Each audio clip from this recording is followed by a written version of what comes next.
Muito obrigada, senhor presidente, senhores senadores, senadoras, companheiros e companheiras. Senhor presidente, eu, antes de iniciar a abordagem do assunto que me traz à tribuna, senadora Assis Gurgax, quero aqui novamente, como tenho feito todos os dias, levantar aqui o cartaz mostrando que hoje são 116 dias, senadora Assis, que o presidente Temer deixa de cumprir sua palavra e não edita a medida provisória que deverá modificar essa recente reforma trabalhista.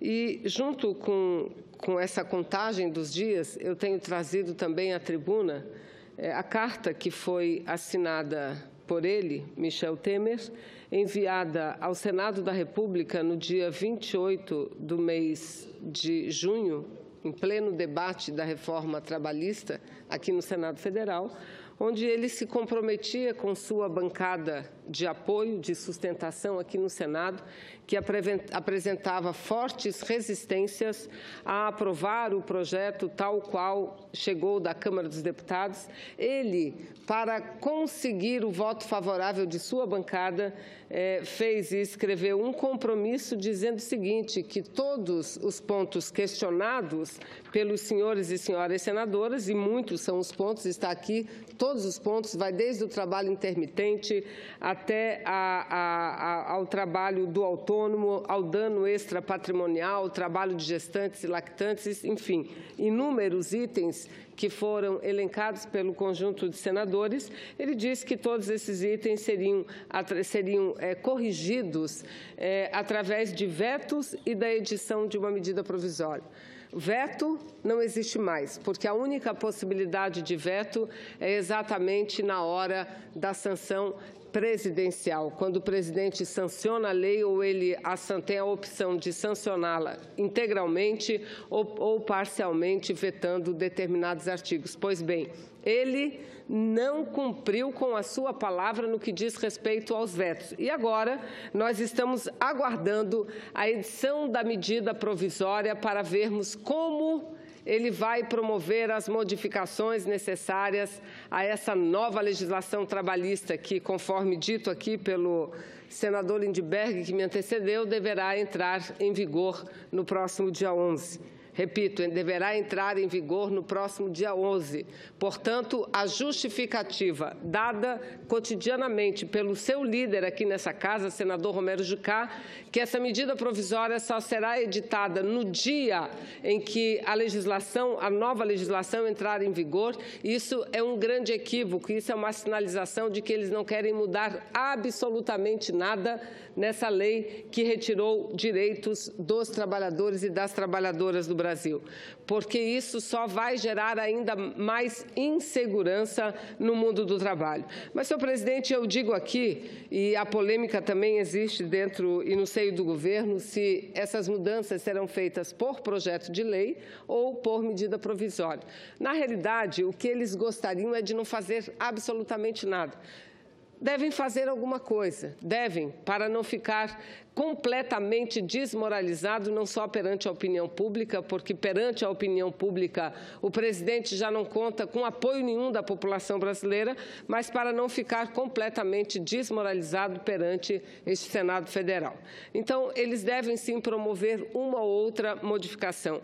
Entretanto, as modificações que nós aguardamos são modificações profundas na lei, são modificações que devam combater o conjunto de absurdos que foi aprovado e que, aliás, nessa entrevista publicada no jornal no dia de hoje, segunda-feira, dia 6 de novembro, entrevista concedida pelo presidente, ministro Ives Gandra Filho, presidente do Tribunal Superior do Trabalho, deixa claro para o que serve a reforma trabalhista.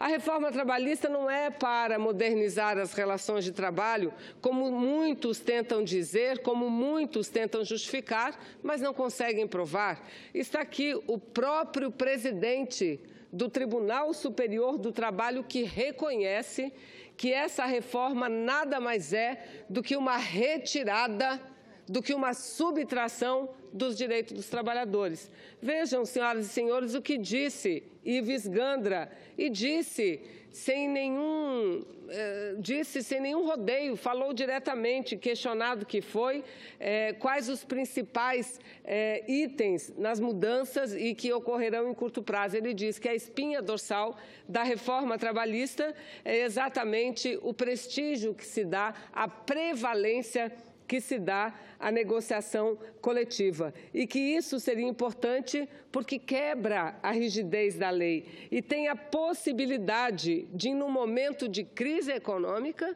eu diria, não é só no momento de crise econômica, é sempre, tem a possibilidade de trocar um direito por outra vantagem. Por exemplo, um reajuste salarial poder ser menor do que aquilo que é previsto na lei, está aqui, ele diz de forma clara. Simplificar processos, a reforma, ele diz o seguinte, que isso vai contribuir muito para os trabalhadores, para os empregadores. Inclusive, perguntado que foi se essa reforma trabalhista representava uma demanda, dos empregadores, o que é que respondeu o ministro? O que é que respondeu o ministro? Ele disse, não. Ele não representa só, representa sim uma demanda dos empregadores, mas também uma demanda dos trabalhadores. Ele reconhece. A pergunta é a seguinte, a grande alteração do texto foi apontado como uma demanda do lado das empresas. O senhor concorda com isso? Olha o que ele responde.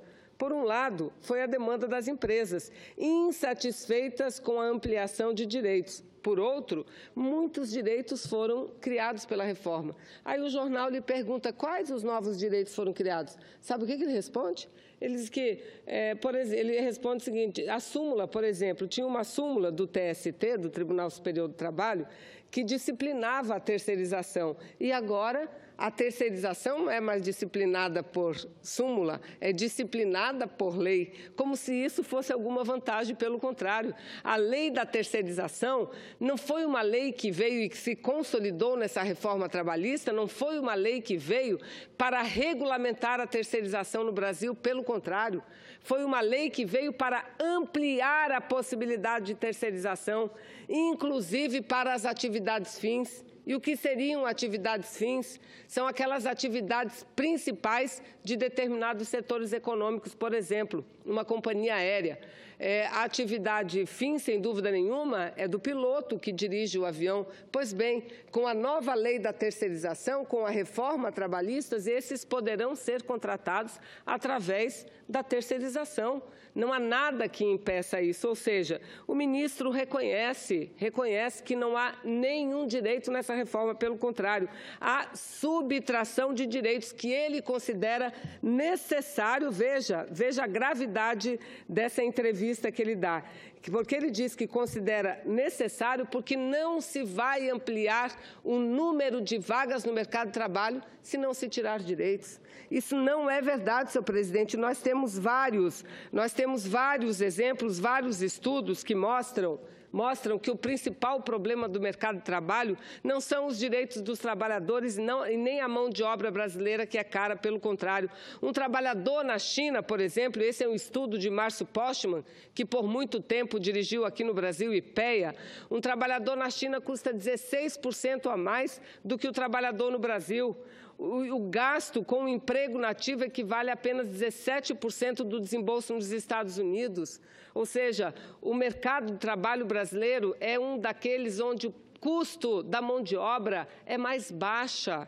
É a mais baixa de todas, mas, enfim, essa é a lógica deles, é manter o mercado de trabalho desregulamentado para eles poderem atacar os direitos dos trabalhadores e das trabalhadoras. Apenas isso explica o fato de terem aprovado uma lei em que determina, em que cria novas modalidades de contratação, como a modalidade da contratação do trabalho de autônomo, sem qualquer regra ampla, geral e restrita, inclusive a lei dizendo o seguinte, quando qualifica o trabalho autônomo, que pode ser contínuo ou não, e que pode ser exclusiva ou não.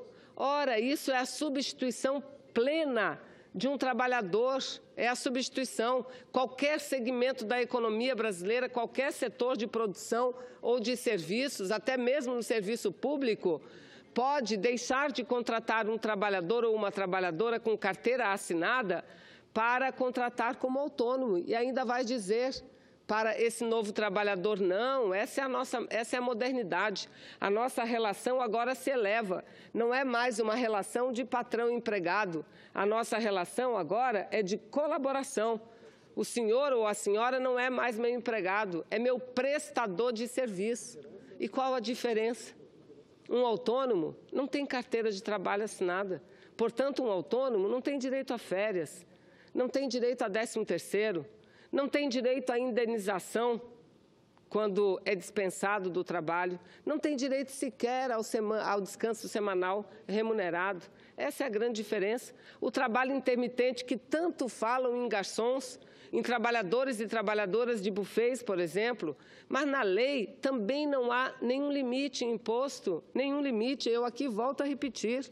O senhor presidente da República, esse ilegítimo, esse que é rejeitado por mais de 93% da população brasileira, escreveu, assinou e encaminhou aos senadores e senadoras que o apoiam aqui no Senado Federal um compromisso de que ele modificaria, sim, por veto e por edição de medidas provisórias, exatamente esses temas mais delicados, ou seja, o trabalho intermitente, a jornada de 12 por 36, o trabalho autônomo, o trabalho de gestantes em locais insalubres, a negociação coletiva, o dano extrapatrimonial. Aliás, e por falar em dano extrapatrimonial, senhor presidente, eu quero lamentar muito que uma pessoa do direito, o ministro do Trabalho do Brasil, que hoje ocupa a presidência da República, tenha defendido a mudança, a parametrização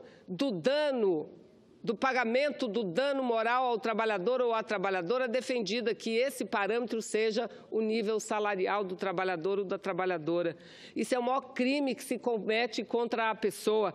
Mas ele não apenas disse que isso é correto, mas que é importante que seja aplicado. Aí pergunto a ele, mas, senhor ministro, a nova lei coloca o salário como parâmetro, isso é justo? Aí olha o que ele responde, o que se tem discutido.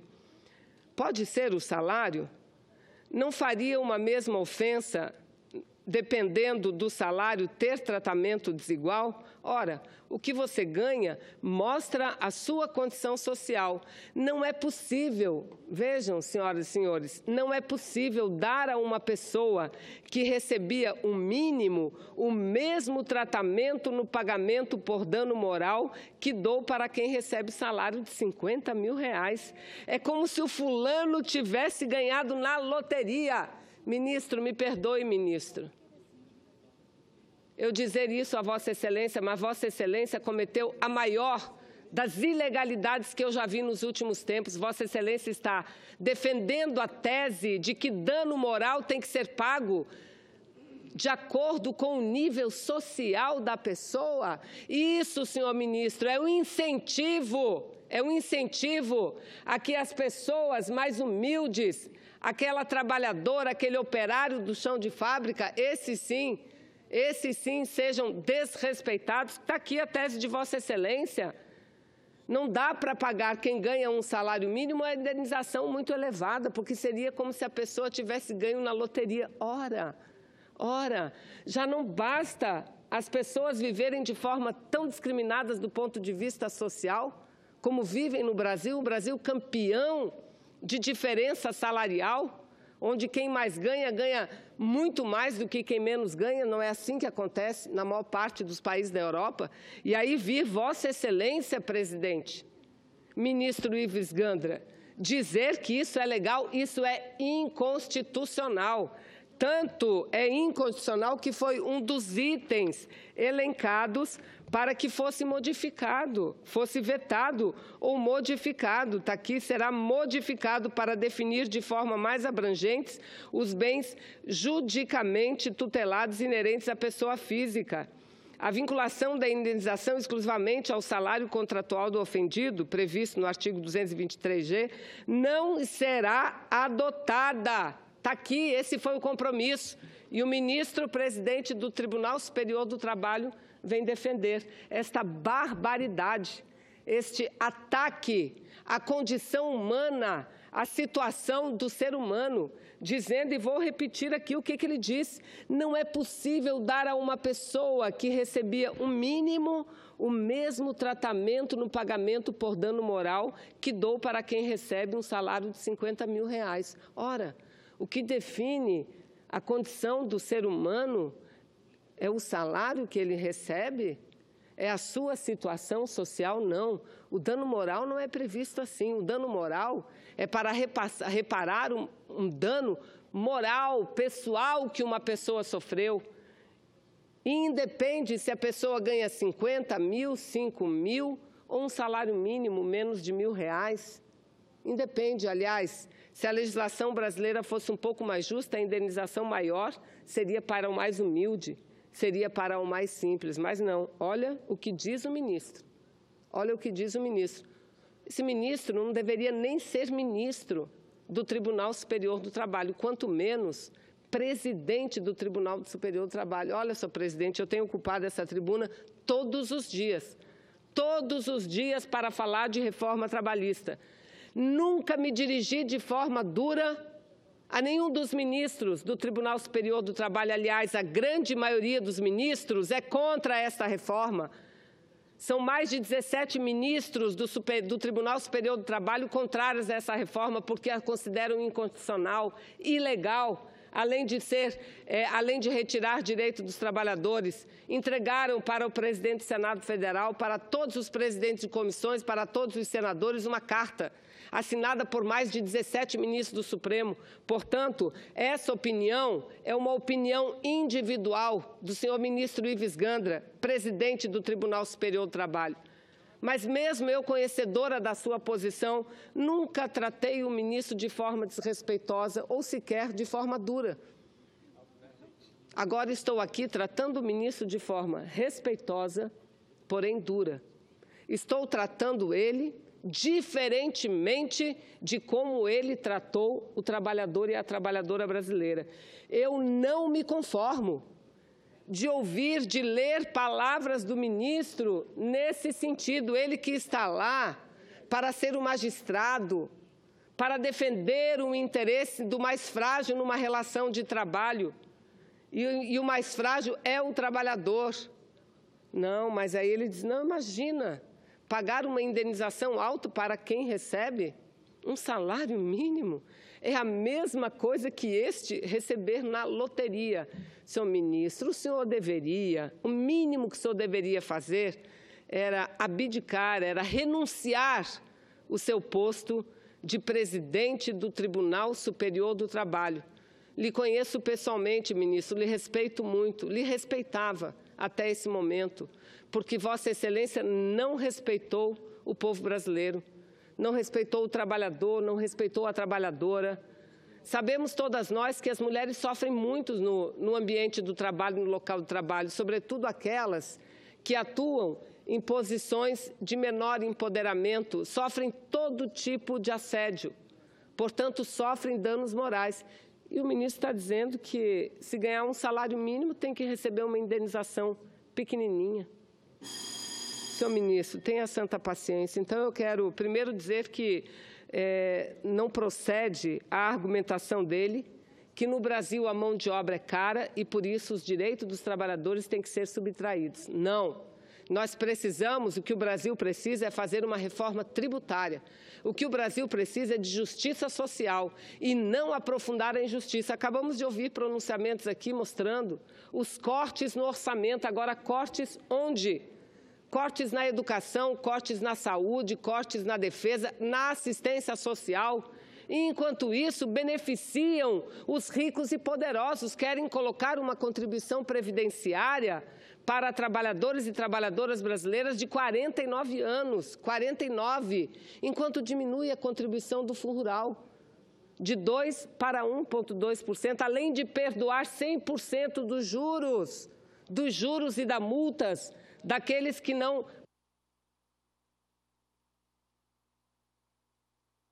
Vossa Excelência me permite, eu já concluo. Perdoar daqueles que não pagaram corretamente. É assim, é inimaginável a gente acreditar na realidade que nós estamos vivendo hoje. A população brasileira, eu tenho certeza absoluta, a população brasileira está apática, porque no fundo, não esperava ver isso que está acontecendo hoje. Mas nós precisamos reagir, senhor presidente. Eu quero dizer que ou nós reagimos ou as coisas ficarão pior. E se Vossa Excelência, nesse minuto que me resta, me permitir, senadora Cir Gurgel, eu quero apenas registrar e pedir para Vossa Excelência incluir nos anais aqui do Senado Federal uma nota oficial de meu partido, PCdoB, nós que passamos reunidos de sexta-feira até domingo, onde debatemos conjuntura, a preparação para o nosso 14º Congresso, que vai acontecer de 17 a 19 desse mês. Nós debatemos também a questão da pré-candidatura.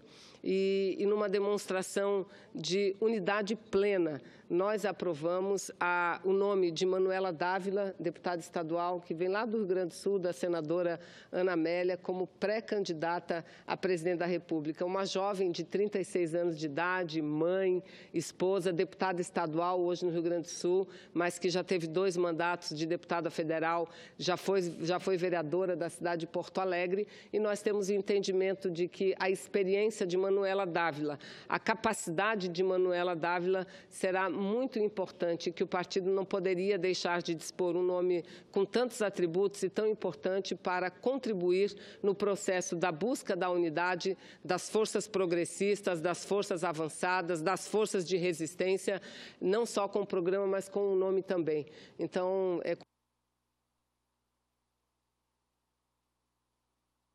orgulho, e eu concluo nesse minuto, que eu aqui falo dessa nossa pré-candidatura. Ainda durante essa semana deverá haver uma entrevista coletiva com Manuela, nossa pré-candidata, futura candidata à presidência da República, nossa presidenta Luciana Santos e mais alguns dirigentes e parlamentares, onde nós vamos expor os objetivos da nossa pré-candidatura, porque o que nós queremos muito é contribuir com o debate nacional, contribuir com o debate, com ideias, com propostas, para tirar o Brasil da crise e para estancar essa sangria que este governo ilegítimo está promovendo no Brasil, não apenas no que diz respeito à subtração dos direitos do povo brasileiro, mas também aos ataques que promove contra a nossa própria soberania. Muito obrigada, senhor presidente.